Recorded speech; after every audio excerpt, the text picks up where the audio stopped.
This was the first mentorship you've ever been in, right? Yeah. To an extent. And this was the first ever time that you made, not necessarily an investment in yourself, but towards your education was quite, a large investment in yourself. I made my first 10K a month. Because I had my first big month, I might as well just invest into myself. Remember when I said to you, and you kind of realized then as well that it was a scam? Yeah. He tried suing me. Really? Yeah, he threatened me with that. So my main motivation for the Instagram side of things was, by the time I go back to school, when COVID is over, if I'm successful, who the fuck is going to say something to me? Sean's 20 years old, right? Yeah. Making some 30-year-old's yearly salary in a month. It was 20K to like 350K, I think, in the space of like a week. Fuck. And you just came along and you just hit me with that no budget approach, like, bro, what the fuck are you doing? If you want to make 50K a month, you need to act like the person who makes 50K per month. Yeah. Simple as, just things like that. But to start the last month, I was in a position where someone, okay, no reason behind it, they came over with a bottle, whacked me across the head, smashed the bottle, that's why I'm scared here now, and then stabbed me into my ankle as well. My friend actually joined one. All they did was give him Google Sheets. That's all they fucking did. Like, ChatGPT stuff. Yeah, I mean, look, that would be good if we were in fucking 2010, but we're not,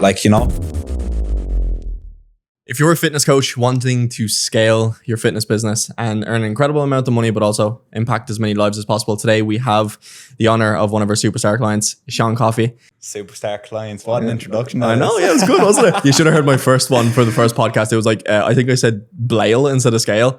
Blail. Yes. Did you cut it out or are we keeping it raw? Oh no, we keep it raw. We always keep it raw. Oh, we love raw. We love it. So, of course, one of our clients from Troy's Inner Circle here, a really, really podcast I was looking forward to. Obviously it was arranged last night, but I've been looking forward to it all night. Yeah.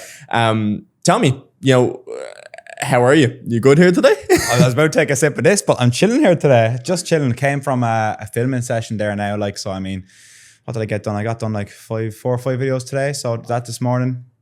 Now we're here. And he's in Dubai for the very first time. How are you finding it? Ever.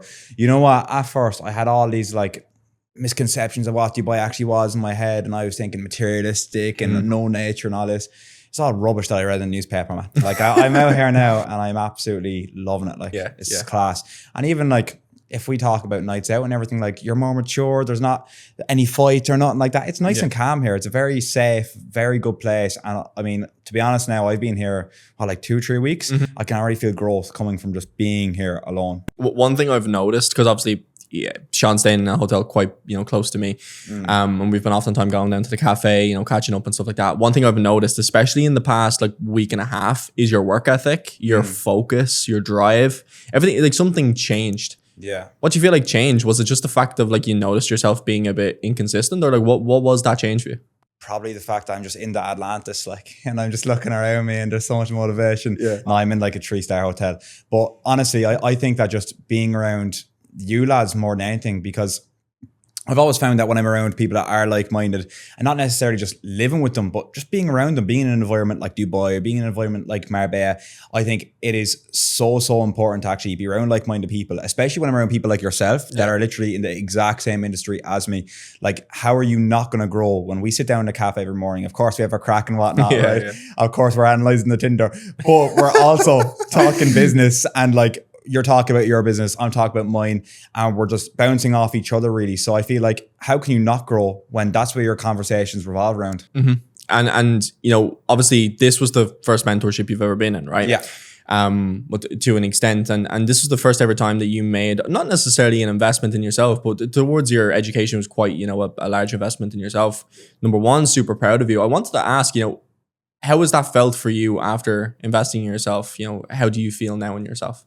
Yeah, I feel really good, if I'm honest, because it's something that I held off on a while, and especially in the past. I'm sure we'll get into it because you were the same. We both got kind of, can I curse on this? Yeah, fucking scammed, bitch. Lovely.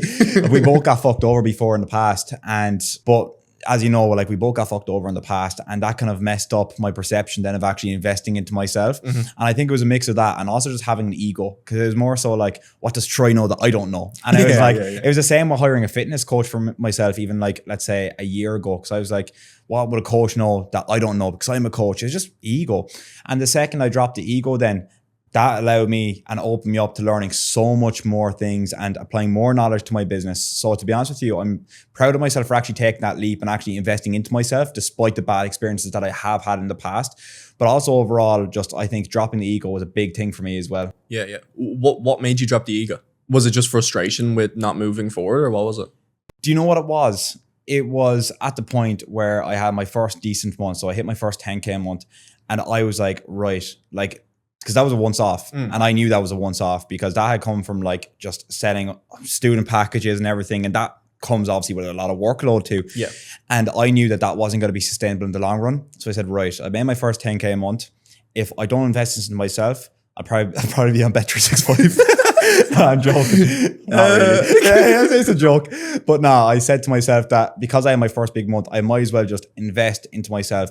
And obviously that's when I kind of opened up to the idea of mentorships. And that's when obviously you reached out to me then, perfect timing. Yeah. So I think it was just hitting that first month and really taking that feeling and liking that feeling of having a record month and just wanting to replicate that over and over and over again. Absolutely. I remember you told me about it yesterday, but you also told me about it before. That first 10K month was great, but you said that you did suffer some consequences to your actions of making bad sales. Can you go a bit more into detail with that? Definitely. So not only did that come with like obviously a lot more work because that's like 100 odd clients, 80 to 100 odd clients. But also, I mean, that was nonstop work for the 6 to 12 months after that as well, because a lot of people then that I was working with, like, of course, I was providing with value. I absolutely love coaching. I love what I do. But because they were paying so little for such high quality services, I got to a point where I was nearly hitting burnout because I was giving everyone the best quality service. But it got to a point where I was giving 150 people best quality service. And I was still able to maintain that, but it definitely got to a point where I was hitting that mental burnout where it just wasn't sustainable for me. And if I didn't make a switch with my coaching and what I actually did, I would have got to that point where I would have just burnt out completely and shit would have hit the fan. Yeah. Let's not talk and go straight into detail with, I suppose, all the, sunshine and rainbows now that you're going through and living this amazing life, yada, yada, yada. Let's go through your previous times of hitting 5 on average, let's just say, and then that one big 10K month. What were you doing to achieve that? Because obviously that's some people's goal, but your goal was to achieve bigger than that. You knew you were meant for better. So 100%. So, I mean, it all kind of started literally like 4 years ago, and it was the same as you. Like we started at the same time. So we used to be in group chats and everything back then together. Time, But it started back then really, and I launched the coaching then. Well, at first, I actually launched one-time programs that were €20. They did amazing. I remember when I was like 16, I made like €4,000 in a day. Yeah. And obviously at 16, you're like, oh my fucking God, I'm rich. You're rich, yeah. Spunked all that money straight away. And that was what I was doing for like a good year, one-time programs. And I probably made maybe 20 grand across the space of a year then, because obviously things slowed down. It was one time, wasn't reoccurring. Whatever. You were doing the TikTok lives and stuff like that, yeah, so it was TikTok lives to promote it. I would mention it in all YouTube videos. And at that point, I felt rich. I felt like John's been a hustler since day one. Yeah, I felt like I had made it.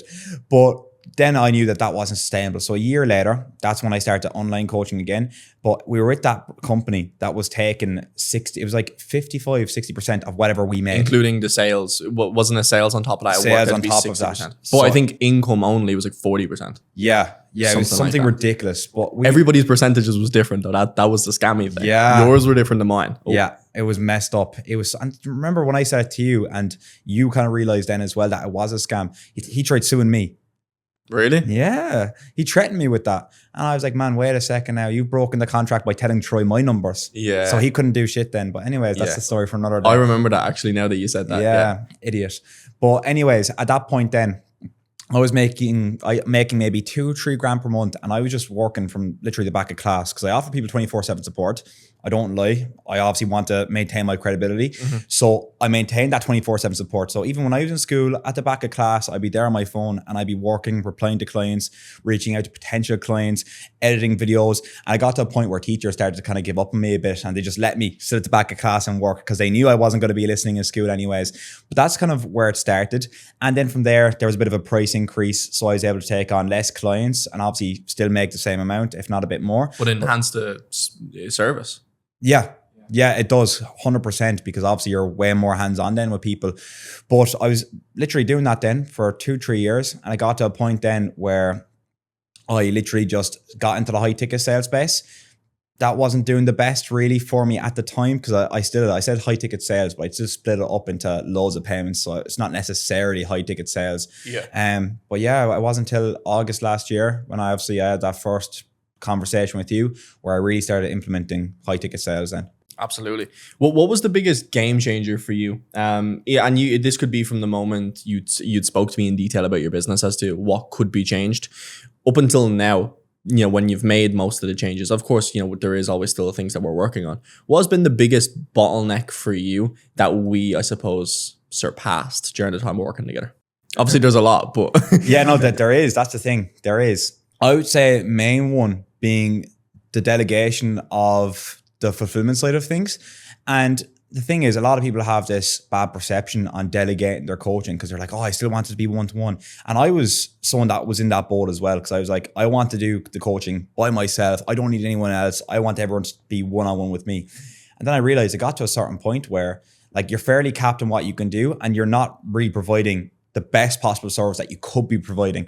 But when you actually have someone else there in your corner helping you manage clients, I mean, not only are clients getting twice the support, but also you've two different perspectives on everything. You can design plans a whole lot better. So I think it was really that more than anything, actually bringing in my head coach, Ryan, that really helped me take the coaching quality to the next level. Yeah, absolutely. And I think the only people that have that worry of bringing on another coach are passionate coaches, right? And when it comes to being a passionate coach, you truly feel like when you, of course, sign up a client, you know best. And that's fair to say, but it doesn't mean that you have to be completely hands off when hiring a coach. Yeah. You're still very much hands on. You still watch all your client success, of course, because that's what we make sure that you do anyway. Yeah. You're still there every step of the way. Yeah. Except you're doing the unnecessary stuff. You don't necessarily need to be there to tell them, on the like a Loom video, for example, good week check-in, XYZ, because you've already had that chat with Ryan. Yeah. You guys have already discussed the next phase of the process for the client. And not only that, we don't hire bums. Yeah. These people are just as good, if not better. Exactly. At their job. Like I would arguably say Jake's a better coach than me. I'm the exact same with Ryan. Like I literally said to people that Ryan is better than me. Like I have one-to-one clients right now that want to do a photo shoot, and I'm literally saying to them, go to Ryan. Ryan is 10 times fucking better than me. Yeah, but that's the thing. The stage that we are at business right now, we can hire the best. Yeah. And this is where these people come on. Well, let's talk a bit more about like your I suppose your previous stages, right? Yeah. You seem like you've been a hustler since day one, right? Since selling those €20 programs. And I've known you for time. And for anybody watching, me and Sean were friends long before he joined the mentorship. But if anything, that probably gave him a bit more of a reason not to join the mentorship. 100%, yeah. Because you're like, there's no way this guy knows more than me. We started at the same time. We were friends. Yeah. So that obviously played a part. So don't let that fool you at all. But have you always been a hustler, or was there something that switched in you? Always. You know what? I'll say it here because why not? But I mean, it started when I was younger. First of all, like I mean, I was there, and what I used to do was like write stories out, and what I used to do was draw pictures. I can't believe I'm saying this on a podcast, but I used to have a passion for filmmaking. I actually won Filmmaker of the Year when I was younger, nice. And Photographer of the Year. Fuck. See that? I'm talented. There you are. But I always had a passion for like content creation, basically. Yeah. And I got to the point then when I was 14, and I literally just started lifting rocks in my back garden because I wanted to be a fighter at that point. That was my whole goal. And then it kind of hit me. I was like, wait a second now. I can make content and I'm starting to love fitness. Why not merge these two together? So I started documenting my journey on a private Instagram account. Did that for maybe like a year, I would say, with about 50 followers on private, only people I knew. And then after that year, I had a guy push me from my town. And at this point now, this guy was like 2 years older than me. So I thought he was like a proper cool, popular fella. And he was saying, if you posted that, no one will care. He said like, I'll back you. Like I'll shout you out on my stories and everything. And he gave me that push that I actually needed to take that step into making this shit public. So I posted the YouTube video up. And a lot of people talk about small town mentality, but I'm not even joking. My town, Middleton, shout out to Middleton.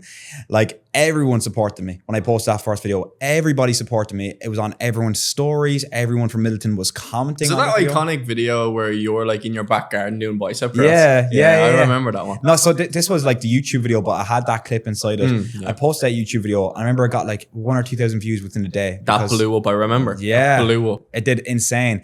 And then that gave me the confidence then, because I was like, holy shit, like people aren't mocking me. I was like, why not just keep on going now? But that was another thing in my mind as well. It was like COVID. Because I knew that if I was going to get bullied for posting content, who the fuck's going to see me? I'm in my room. You know what I mean? It's quarantine. Yeah. So my main motivation for the Instagram side of things was, by the time I go back to school, when COVID is over, if I'm successful, who the fuck is going to say something to me? And even if they do, I'm more successful than you, lad. You know, so they had no ground to stand on. So it was COVID really, that was my main motivator. And that's when I really pushed. And I used to do like a lot of methods to get my name out there as well. It wasn't just like posting content every single day. I used to do that. But we're also in those engagement group chats, because I remember you being in there. Shout out for shout outs. Yeah, shout out for shout outs, all of them. And another big thing that I used to do was I used to comment on like fitness influencers' photos, right? The second they posted, I'd have all their post notifications on. I'd comment straight away. I'd go on 2 spam accounts that I had. I'd like my comment. And next thing you know, I'd be top comment. And it pushed me out every single day. I would do that. I had no life. Literally, all I do is sit in my room all day, make content. I would train. I would comment on famous people's photos, get top comment. That's what initially started pushing me out. But that's where I started. It's genius though. And I think any coaches watching this above the age of maybe 30 or something like that will think, how the fuck are these young guys doing this? Just for reference, I don't think I've mentioned it. Have I mentioned it? Sean's 20 years old, right? Yeah.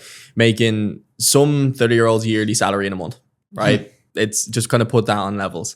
Of course, I'm 21 years old, but in regards to, I suppose, you know, what we know that's different is I think we're a lot more with it with social media. You know, we grew up with it. Yeah. There was, you know, TikTok doom scrolling. Yeah. There was we went through it all, you know. In regards to, I suppose, when you realized coaching was going to be the thing that you wanted to do, because posting fitness content, being an influencer, YouTuber is polar opposite to being a coach, right? Because you're going from entertainment to then service-based product. Yeah. What was that switch? Genuinely, it was the fact that I went from being someone that was so insecure. Like when I was younger, I found it hard to even leave the house. Like I had really bad social anxiety. I dealt with a lot of anxiety. I was super insecure. I was diagnosed as a type 1 diabetic. I was a few days away from dying. Got bullied. I didn't really have, like, I had a great childhood, but I obviously had like that dark part where I was getting bullied and where I got diagnosed as a type 1 diabetic. And once I started actually seeing that reach that I had on people through my content, at that point, I kind of realized then, I was like, right, people are watching me. People are invested in my life and my journey here. But there's a lot of people that just watch from the sidelines, but they're not taking action themselves. And I wanted to be that person that helped people take that action, because I knew what it did for me. Like the gym for me took me from someone that was so insecure, that was getting bullied, that was super anxious, to someone that genuinely for once in my life felt super confident within myself, felt powerful, genuinely just felt like an amazing person overall. Okay. And I wanted to make sure that I was able to do that exact same thing for other people that were watching me. So at that point, that's when I launched the programs then, because I was like, right, a lot of people don't know the basics. They don't know what to do. I'm going to make some programs, give them out for a cheap price, and just get people to start their journey. And that was like 4 years ago. And to this day, I still have people messaging me saying, it was your programs that got me to the gym. And that's all I wanted. We were talking about this, me and Scott, earlier, in terms of like how complicated things need to be. I feel like you're very much on the same level. And I think if you were anything else, I would have told you to stop already. You know, being niche specific, being super dialed in on a certain thing. Type 1 diabetic is great, you know, but I feel like if you solely only helped people with type 1 diabetic, of course, you'd miss out on a lot of clientele. But like in terms of making things simple and basic, you know, you don't offer, correct me if I'm wrong, but like blood work exams and shit like that. You're just like, you need a meal program, you need a workout program, and you need a coach to hold you accountable that has walked the walk before. Yeah. Am I right? That's what your service entails. Of course. I mean, don't get me wrong. Time to time, we might say get a blood work check done, like if the weight wasn't budging, to see if like estrogen levels were in the right place or whatnot. Like, but that's about it really. But the basics. So when it comes to you, as simple as selling €20 one-time programs that were zero customized, right? They were just templated. That Sean made without knowing anything about weight, what height you were, anything like that. And if you're able to create that much impact, it just shows how simple your service-based product should be. It should be easy to understand. Who do you help? Like, what's your ideal client? Ideal client? To be honest with you, right? I'd love to be able to say that as you were saying a second ago, I have a very, very niche like clientele. But I mean, I help people. If people want to bulk up, I help them bulk up. If people want to lose fat, I help them lose fat. It's mainly helping people lose fat that are above the age of 25. But if someone comes to me and they have a very specific goal that they want, I'm going to help them achieve it either way. Yeah. Like I would just help people that want that ultimate lifestyle change where they can get the body that they want, they can unlock that confidence that they're looking for and still enjoy life to the fullest without having to fucking want to kill themselves eating chicken and rice every single day. Yeah. That's literally it if I was to summarize it. And of course that means a lot to us as passionate coaches. And one thing that I've heard a lot is when I like do consultation calls with, coaches that want to scale their business, I ask them, just like I asked you, number one, what do you want to achieve? And if it's a revenue goal, I ask why, right? Because everybody throws around the number 10K months, right? Is there any real difference from 9 to 10K months? No. The only thing different is an extra $1,000, right? But what does that income goal truly serve you? How does that change your life? And I've talked to multiple fitness coaches and they say the words, I want to get into fitness coaching and make a lot of money because I heard it's good for making money. And it's like all passionate aside, right? When it comes to growing a business, how much do you say is responsible for you actually caring for your clients? I feel like that's the whole reason you're here to this day. Of course I help you with the systems, I help you with lead generation, but I feel like you wouldn't be here without your passion. 100%. Definitely. I feel like it's the same with anything that you do. If you don't have that level of passion there, 100%, you might succeed doing it, but you're just not going to be happy. You had a 12-hour workday yesterday, right? Yeah. Would you have fucking done that? Exactly. I wouldn't have. Literally, that's the thing. Like when you're sitting down and you're working, you're doing a 12-hour day, even 16-hour day at times. Yeah. How are you going to get through that day if you don't have a fire burning inside of you? You're not going to fucking do it. Simple as. I did 12 hours yesterday. It literally felt like an hour's work because I love what I do. I'm getting to change people's lives in those 12 hours. Yeah. That's why it's so good. So I think that passion is the most important thing ever. Like if you're a coach watching this, about to kill off half your clientele now, people that might reach out to you. But if you're a coach watching this and you don't have that passion there, don't fucking bother. No, don't fucking text me. I won't help you. Yeah. You're not killing them off. Because I've spoke to people on the consultation call and they've told me, I just heard it's a good business to get into. And I said, stupid. I don't want to work. Just do fucking drop shipping or something. Yeah, honestly, try something. Like I heard Amazon FBA is good. You know what I mean? Go and fucking do that shit. You know what I mean? Yeah, go do a crypto scam if you don't care about actually helping people. Do a rag pull or something like that. Idiots like. But when it comes to you, right, you've just completely like blown up. Of course, it's a long-term journey for you. You've been in this shit for 4 or 5 years, of course. And it may seem like to you that it's been a very long process, but to other people, you kind of went zero, just like you and I. We both had similar blow-ups and we were in exact similar situations. Hence why I feel like you trust me so much with your business at this stage, because I've done the things that you want to do. In regards to your overnight blow-up, what was that like for you? You went from 0 to 300K? Yeah. And this was before we worked together, by the way. This is when we were just friends. It was 20K to like 350K, I think, in the space of like a week. Fuck. Yeah. And that was from Troy, how do I do this? How do I do this? Yeah. Yeah. And was I in that video? Yeah, you were. Yeah. That's nuts. It's crazy. And it always annoys me that I slowed down after that video. I wish I kept on pushing because I could be at 2 or 3 million followers right now. Absolutely. If I had the same knowledge I do right now. But that being said, like that's the thing, right? Because as you said, we both had similar blow-ups where we just had one video go viral overnight. That's the thing. People see that one viral video. And I remember at the time, lucky. That's what they were saying. I remember at the time people were saying, he bought followers, he did this, he did that. Like no one actually believed it.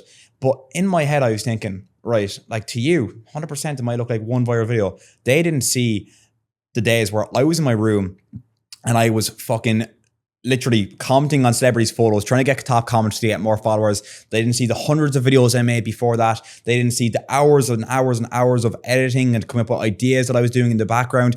People just see that one success and they're like, oh, he's lucky.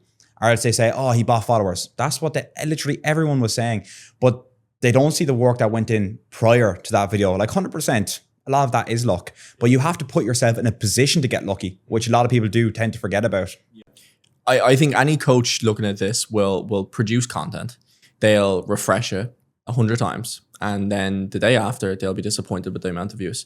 As long as luck plays a part, it's very much in your control. And I think we've recorded over 100 videos together back in like the day. Yeah. And one of them done amazing for you and 0 of them done good for me. Yeah. And that wasn't because of like his look was better than mine. His video was better than mine. When we look back and analyze that, your video was fucking amazing. It was a really, really good video. It was sharp cuts. Video quality wasn't great. Yeah. But back then, when we had like less competition, less saturation in the fitness market, you know, it didn't really matter about video quality. Yeah. No one had a videographer back then. Yeah, Do you know what I mean? yeah. Like you were rich if you had a videographer Yeah. back then. But your video was very much great. And you've went back to them style of videos 3 years later. Yeah. And he's doing them videos to this day. And this is just a sign that, you know, any coach out there that's, especially in the content creation game, it's easy to look at us and go, oh, fucking lucky bastards. Yeah. But it's really about trial and error. You need to find your uniqueness and then also as well how you can portray your information at the best level. Exactly. And the way that you need to look at that as well is that think of it this way. If there's a dartboard in front of you and you have 365 darts, if you throw one of them every single day for an entire year, one of them is going to hit the bullseye. It's the exact same with high quality content. If you just keep consistent, keep throwing them darts, one's going to hit the bullseye. But funnily enough, right before that video went viral, I was literally about to quit social media. Like at that point, I remember I was close enough to leaving school, like at the end of school, like doing my leaving cert. And I remember thinking, fuck this, I'm just going to go to college and I'm going to do a marketing course. Like I literally had signed up to do the marketing course. Even when the course started on the first day, people were texting me saying, are you in my college course? Because they were calling out my name. Like I had fully enrolled to it. Yeah. And I was so close to just going into college, giving up on social media, thinking, fuck this isn't for me. I don't want to do TikTok. People were calling me a TikToker and all this nonsense. And literally that video just fucking went viral then, and it changed my entire life. Yeah. My whole life. If that video didn't go viral, to be honest with you, at this point, 2 or 3 years down the line, I might have tried getting back into the swing of things, but I don't think I would have kept on going at that point. No, you definitely wouldn't be where you are today. Yeah. And I feel like, you know, of course we can look back and say there was always could have been things that you done better. You know, your blow up came before mine. You had 300K and I was still stuck around that 25K mark. But based on my blow up, I don't think I utilized it the best. I don't think neither of us utilized it the best. But this is a learning curve. You know, everybody watching this is probably in the hope to get some sort of behind the scenes education as to how you've hit 25K months at the age of fucking 20-year-old and probably the most successful Irish coach out there, right? In reality, in this day and age, you're one of the most successful Irish coaches. So gassing me up. But in this, they're looking for some sort of behind the scenes. When I always say it, the information remains as basic as possible. It's about the implementation. When and why you do it, of course. And the only unfortunate thing is we didn't do it at the right time. But the thing is, like that being said, like I guarantee you, right? Even 3 years from now, because we're still so young, 3 years from now, when you're 24 and I'm 23, which is crazy when you I feel like I'm fucking 28, to be honest. Yeah. It's crazy when I'm having kids next week, probably, man. I have a dog. think about it. Yeah, how the fuck do you have a dog at 21? I don't know. Anyways, I haven't figured that one out yet. Like the way I think of it is like even 3 years from now, right? Like we're in a position where it's like, okay, yeah, we've decent knowledge. In another 3 years, we'll look back in this podcast and think, fucking hell, we thought we knew a lot then. Like we were stupid. We should have done this. We should have done that. It's always going to be that way. When we're 60, we'll be looking back, and when we were 57, I should have done this. I should have done that. It's always going to be that way because the knowledge, and especially in the fitness industry as well, and the content side of things, everything's always changing consistently. So there's always more and more to learn. Like there's never like a set bluept like you may have for like e-commerce or drop shipping, anything like that. This is always progressing and always changing. In regards, you travel a lot, right? You've been to Marbella 2 times, right? Like 3 or 4. 3-4 times, sorry. 3 or 4. Mr. Big Baller. 5 if you're counting. 5 if you're counting next week. But you've traveled around, you've met a lot of fitness coaches, especially, you know, being in Dubai and stuff like that. What are the biggest limiting beliefs that you find? Obviously not from people that are working with me, because limiting beliefs aren't a thing when working with me. But you know, what are some things that you see quite often that are, I suppose, at that level that you were at? Honestly, just not wanting to drop the ego. Everyone, like when people start doing their first like 3K months, 5K months, they think they fucking know it all. And because I was there, that's why I'm saying it. Yeah. I was in that position. You think you know it all. You think you're a fucking baller. I was the same. I hit my first 3K month or so. I started traveling around like I was a multi-millionaire, went broke again, literally ended up homeless basically in Marbella. Like just drop the ego. That's it. Like a lot of people, when they get to that point, they don't want to invest into themselves then because it's like, I know it all. I must be doing something right if I'm at 3K. Yeah. Not knowing that they've reached their cap now. When they could go so much further past that if they actually had just invested in themselves and was working with someone like yourself that has done this before, has went through the issues that they're currently going through. Because put knowledge aside for a second, It's the exact same with coaching. Even having someone in your corner like you, and even me, right? There's been months there where I've been fucking into slumps, and I've texted you. You said, bro, chill out. I've been there before. I've made that mistake. Even just having that there is a fucking game changer, because beforehand, I mean, if I went absolutely broke, which I have in the past, and had no money whatsoever, I had no one to turn to. Nobody. Yeah, yeah. And the funny thing is, this relates so much to, putting ourselves in the client's position for our actual business. People will look up online how to lose fat. People will look up online how to hit 10K months, and that's probably how they found this fucking video, do you know? And in that scenario, it's easy to seek all this free information, but it's very, very hard to pick one. Yeah. A lot of people have a load of different analogies. I mean, I think I have the most unorthodox approach to actually achieving a very successful business. Everybody else is like, paid ads, paid ads, paid ads. I'm like, are you retarded? I'm like, why would you do paid ads? Save your money, grow organic, do this, do that. Yeah. So I have a very unorthodox approach to that, and people will almost look at that as uneducated information sometimes, because it's not the general. Yeah. But where I'm going with this is the reason why people hire fitness coaches despite the education. I mean, you went to a coach most recently to do a photo shoot. Who knows? You could know more than him. But that's not the point. It's dropping the ego. It's getting an accountability source in your corner. Definitely. Someone that, of course, is educated, ideally. Yeah. You wouldn't hire a mentor that's not making money. Or a coach that's fucking fat. Simple as. Exactly. Like fat coaches. Like, come on. But in regards, go on. In regards to having an accountability source, what's been the biggest moment that I suppose you said to yourself, fuck, like if I didn't have Troy there, I would have went AWOL. Like, was there anything that you... I don't know. I think I have a few ideas of when that could have happened, but I wanted to see if you had any in your mind. More than a few, man. Are you mad? More than a few. Nah, there's been times there where I've had a month where I've got hit heavy with taxes, because we're not all paying zero. Yeah. We're not all paying zero. Yeah. Only some people pay zero. But months like that where expenses went through the roof, and life happens, huh? Yeah, literally, life happens. Months like that where I feel like I'm almost at ground zero again, are not progressing in business. That's where I find that your accountability comes in most, because you can cut this bit out if you want, but I don't think you will, because you're keeping it raw. But even I remember I had a month where I was struggling because I spent way too much money. I spent fucking 10K, and you were like, bro, I spent 50K in a month before, and I was like, I was in the exact same position. Even that wasn't a flex way, by the way. Yeah. Bro, I've done 5X. No, but actually the fact that you were able to relate with the issue that I had that month and calm me down when I was stressing so much, even just having that alone just gave me so much more confidence within myself, and so much more clarity that these things do happen. We're still young. Of course we're going to make mistakes. We're not going to be fucking Jeff Bezos next year, simple as. Literally. And even in terms of, there was something else I was going to say, and it just fucking slipped my mind now. There was a month where my routine went out the fucking window whatsoever. I was waking up so late.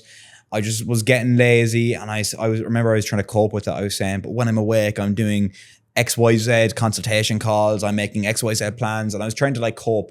And you just came along and you just hit me with that no bullshit approach, bro, what the fuck are you doing? If you want to make 50K a month, you need to act like the person who makes 50K per month. Simple as, just things like that. The biggest thing that I have heard the most, my biggest, is it critique if it's a good thing? No, critique is a bad thing. Yeah. The biggest business coach, by the way. Sorry, guys, I have faults. In regards to what my client feedback has said the most, it's the no bullshit approach, but it's a bit more brutal.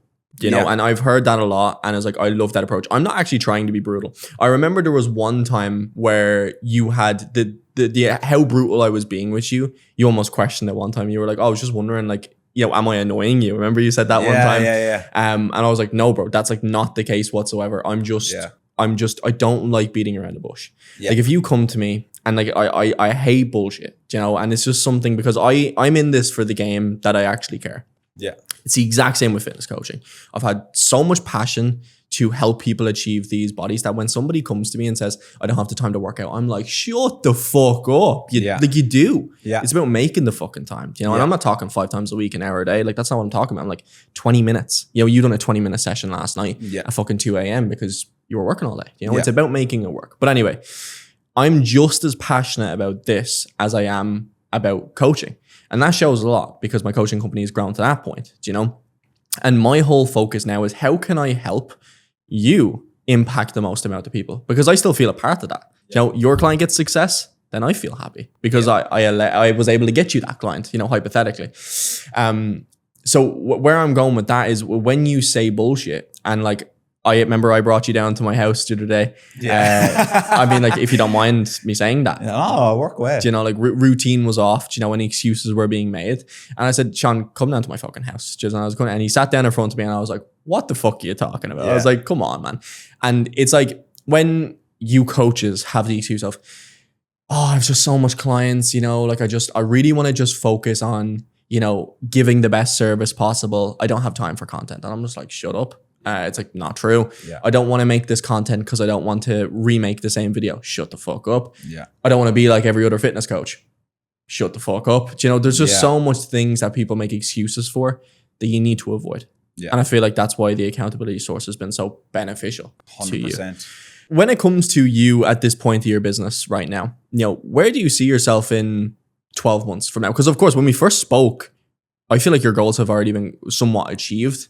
I feel like your perception of your goals back then were a bit more limiting, you know, because you didn't really believe you could go much further. Yeah. Where do you see yourself now in 12 months? In terms of? Everything. Like, I mean, it could be personally, where you're living, financially. To be honest with you, I think that the first big thing for me right now is the finance management side of things. So I feel like 12 months from now, I'm going to be in a position where I have solid investments, potentially even properties. I'm in a great place financially in that sense. As far as clientele goes, I've grown to a client base of over 500, no less than that. That's exactly what I'm going for. And also social media wise, I'm in a position where I have 1 million followers on Instagram as well.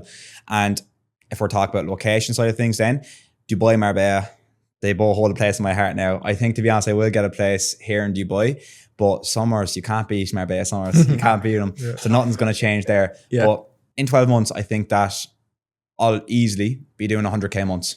Easily. Absolutely. Yeah. And it's funny, before, you know, when we first spoke, you were like, you asked me the question, you're like, do you think 25, 50K is possible? But now you've completely scrapped that. You've 4X'd your actual thoughts of what you can achieve. Now it's 100K months. What has been the biggest turning point that's allowed you to open your mind up to that, to being possible? Seeing what happens when I put the work in and when I put my mind to something. Because even like 25K, for an example, when I set out that goal for myself, I remember when I hit that, man, best feeling of my fucking life. I sat in my room. I have the message that you sent me. No way, dude. Yeah, I screenshotted it. Oh my God. I remember I hit 25K. That day I had made like $4,000, I think it was. I made 4,000 euro that day. And I remember I was just sitting in my room, listening to the Scarface theme song, just looking at the ceiling and smiling. I swear to God. I'm chasing that high now. I'm fucking chasing that high. But what actually broke that limiting belief for me of just wanting and being content with making 10 to 15 grand per month, without a doubt, is the fact that seeing when I put my mind to something, I can fucking achieve it. And that's facts. I know that if I have a goal, I make the game plan, and if I stick to that religiously, I'm going to get anything I want in this life. And I think that's been the biggest thing. And it's the exact same with fitness. Like, if we're talking about fitness, I feel as if you're in a position where you feel like you can't get a six pack. And the next thing you know, you see a bit of abs and you're happy. You want to keep pushing for more because you know you can achieve it. It's the exact same with the financial side. Got a hint of you've got like a little taste of the progress. That's what it is. That's what it is. And I'm curious, you know, hitting 100K month sounds great, right? And to people that, I don't know, maybe our beginner coaches will think, fucking egotistical bastard, like, why does he want to just hit 100K? It's just like another milestone. How could your life be different? Well, firstly, okay, this is a big switch that I've had when we're talking about finances as well, right? Like, the amount of money that you make is a byproduct of how many people you help. So love it. That's the first big one, because 100K months, 100% on paper, that's fantastic, right? Am I going to be that person that's materialistic, gets a Lambo and everything? I'd love to say no, but I probably fucking will. Man, of course you will. You deserve it, though. If that brings you happiness, that will be a case, you know? 100%. But I feel like once you do hit that point of making 100K per month, like, I mean, how many clients at that point are you helping? You're changing fucking lives. And once you're making that amount of revenue each month, how much more can you invest back into your clients? How much more client events can you do? How many more client trips can you do? You could literally pay for all your clientele to go to a fucking nice place in Marbella and do a retreat there. Yeah. It just opens you up to how many more people you can actually help when you are in that position, if that makes sense. Absolutely. But I remember I even said this to you. I think it was only like last week, but I may have said it to you before. Like, even when business does well, you can start to like, you can actually, when it comes to being able to do good business, you're able to do gestures. Let's just say, like, this is just an example. One of my clients texted me today and he said, like, dude, like, I just lost my job and stuff like that. You don't have to be so strict. I was just like, dude, chill. Yeah. I was like, it's good. Like, I got you. You don't need to worry. Let me know whenever you're back on your feet. You can still work with me for completely free. Yeah. You can do nice gestures. You can help your mother, 100%. Your father, your brother, whatever it may be. And even just like the thing that I done with Sean, for anybody who didn't know, I done a photo shoot with you, Janonzo, and Jay Kavanagh. And that shoot was completely free for all you guys. It was like I suppose a promotion for the business, and being able to do things like this when you're in a good financial position not only enhances the amount of authority that you have, the amount of effect you can have on people, but your name, your reputation, everything. It's unbelievable. It's not just about having money in the bank. 100%. And like, I even did similar there a month ago. I did a client photo shoot and there was about 4 clients at that shoot that I coached completely for free because they had paid me in the past and they wanted to do a photo shoot, but they just couldn't keep going. It just wasn't something that they could do at that current moment in time. Yeah. So I literally went and I said to them, no issue at all. I'll cover the photo shoot. I'll cover the coaching. Don't worry about it. And I'm so happy that I did that because on that day where they showed up and they were in the best shape of their life. I seen them and that was incredible. Thank you, man. They were crisp condition. Yeah, they were sick. Because like, I won't lie, you've never had much experience with photo shoot prep before with clients, right? Yeah. That looked like you were like in the game for years with photo shoot prep. Yeah. Like, they were crisp. They were bodybuilding nearly ready. Yeah, no, they were. That's the thing. And even the confidence that they gained off that photo shoot is massive. And 3 people from that photo shoot alone have started their own coaching businesses now as well. Fuck God. Isn't that mad? Because they got so motivated by seeing the work that I was putting in, seeing my passion. And also on the day when they just saw everyone come together. First of all, it just brings the online coaching to reality. It's like, okay, I'm really fucking helping people here. And not only did I get more inspired by that, but they did as well. That's why they just went off and launched their own coaching literally straight after the shoot. Yeah, absolutely. I have your message here. I just found out. That's what I was scrolling on my laptop for. I'll turn it for this camera. So at 12, so just after midnight for Dubai time, it was like, bro, about to hit 25k. And then you obviously done a sale, which I think was a 1,500 sale, but that was crossing the 25k, which is what percentage growth? 163% growth that month. I fucking did it. Very grateful for all your help, man. Really proud of myself. I ain't felt like this proud in a while. Man, that's sick. That's gonna bring back euphoria now. Like that's nostalgia. But when I hit that, I swear, in my room listening to a Scarface team song, just looking up at the ceiling. I fucking made it. It was amazing. And you know what?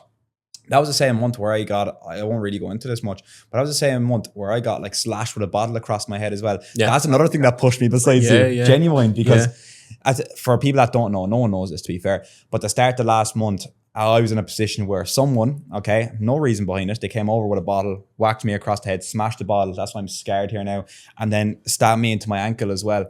And literally 2 or 3 days after that, I was like, okay, this is fucking cool. Like, even a bottle couldn't take me down. No, but I got a bit of an ego from it. So I watched Scarface anyways. I watched Scarface and I was so motivated watching Scarface. A couple of days later, I got Scarface tattooed on me. Yeah. I got Scarface posters for my room. And that's when I was like, right. I was like, I'm going to have the Scarface mentality now. I have a fucking scar now. So I said, I'm going to apply this to my own business, his mentality. Yeah. And that's the month that I hit 25k. That's why at the end, I was in my room listening to Scarface. You can hear the theme song right now in your head, can't you? Yes, I can. It was the best feeling in the whole fucking world. I was like, Jesus, I'm fucking Tony Montana. Yeah, I loved it. Tell me, because it was a big switch, right? When I first spoke to you, and I said this like straight out to you, I was like, man, your current structure in your business, the things that you're doing right now, it just doesn't fucking make sense to me.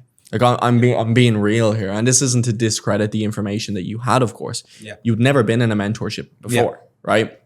And please don't forget, I do want to go into, of course, what coaches could be approached by with the thing that me and you were both like kind of scammed by. Yeah. Which I think is a big topic. But anyway, just with the switch of joining the Trojan Scaling Circle, that switch What do you feel like, I suppose, helped you the most? What part of the service did you most enjoy, maybe?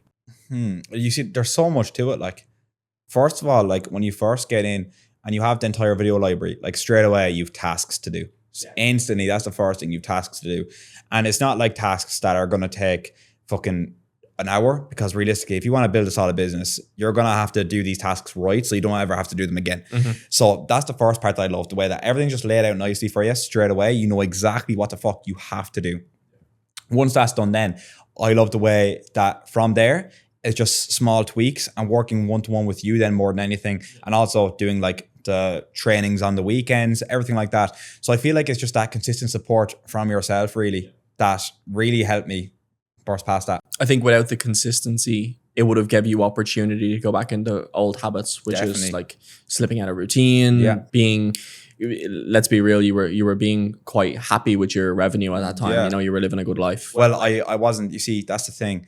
I wasn't happy, but I was comfortable. That was the issue. I wanted more, but I was so comfortable knowing that I could fly anywhere and I could eat out if I wanted to every single day. Multiple meanings. Like, but like, that's the thing. I wasn't happy, but I was comfortable. You know? Absolutely. And in regards to, I suppose, you know, where you're at right now, and of course you've got loads of goals ahead, like hitting 100K months and stuff like that as well. What are the things that you're focusing right now? What are the things that you're focusing on right now to achieve that? Hiring. Yeah, it's just about getting good people on the team more than anything. As you know, I used to struggle a lot more with that, but in recent times I'm getting better. Obviously from your help, but right now it's literally just hiring because I need a team of killers. There's no point in me having this mindset and wanting to go all in, wanting to change millions of fucking lives, then having someone on my team that's like, oh yeah, I can't wait to work today. No, I want to wake up and I get a text saying, Sean, I can't fucking wait to work today. Do you know, I need that energy. Killer mentality. Killer mentality, 100%. So it's really just about finding that team of killers and having those people behind me, because I have a really, really solid team behind me right now. And that's just expanding. I think there's like, we have 4 staff now at the moment. I want it to go up to fucking 50. I want to be able to give a lot of people jobs, help people achieve that freedom as well. But also want to make sure that they all have that right mindset coming in so we can continue to progress every single month. Absolutely. And we need to tip on this because we have about 5 minutes left. When you grow following on social media, or even just have some sort of like high authority as a fitness coach, you can be approached by the most shittest mentorships, which you do need to do research on. Also agencies, you know, I'm just going to say something here, setter agencies, ads agencies, please stay fucking away from them, please. Stay away. But, you know, tell us your experience without mentioning business names, and keep in mind we've got 5 minutes left as well. So first of all, I was approached by these guys who had an app. They said that they do everything for you, the meal plans and everything, blah, blah, blah. Sold me the absolute dream. Said that I make 20 grand in my first month, blah, blah, blah, blah. All these lies, you're going to be able to help so many people, all this nonsense.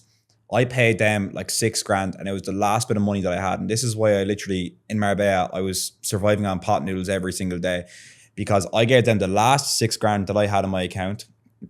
And next thing you know, they absolutely fucked me. I probably made about €60 off of that. Yeah. Fucked me. That's the first thing. Back in the day, obviously, that other site that promises you to, they promise to help out with obviously the sales side of things, marketing, everything. It's the dream of you don't have to do nothing, but you're going to get paid like you do everything. It's that dream that's the issue. And then you have these mentorships then that post up client wins and they say 100K this month, but €80,000 of that is spent on fucking ads. So important. Because you have to remember, right, when it comes to mentorships, and I'm guilty, of course, of this, you know, I post wins, right? Well, I'm going to be posting wins. You're going to see Sean's 25K, but like, what's most important is... I didn't spend none of that on ads, by the way. That was all organic. He kept 25K, other from taxes, which I can't fucking help with, unfortunately. Yeah. Maybe I can. Who knows? Maybe I know a couple of people. No, I'm messing. No, you're not.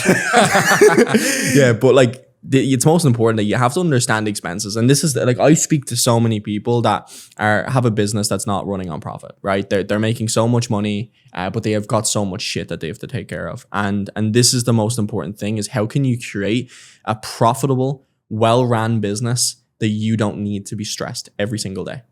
That is the biggest thing. You shouldn't be living your life in stress, especially if you have a job you're passionate about, fitness coach. And can I say one thing as well? I could swear down on anything, okay? There's so many coaches out there like that have these mentorships, okay? Don't fucking bother. Genuine. And this isn't me being a lick ass at Troy. I wish he was fucking paying me for this. I spent 40 euro on a fucking Uber just there and he's not giving me nothing. I'll give you a lift back. Huh? I'll give you a lift back. Yeah, and I'll get you coffee. Yeah. Fair, yeah. And no, so I want a smoothie instead. All right, fair. But there's a lot of mentorships out there and their main source of income, and this is so important that you know this because I see so many people get fucked over by this. Their main source of income is selling that fucking mentorship.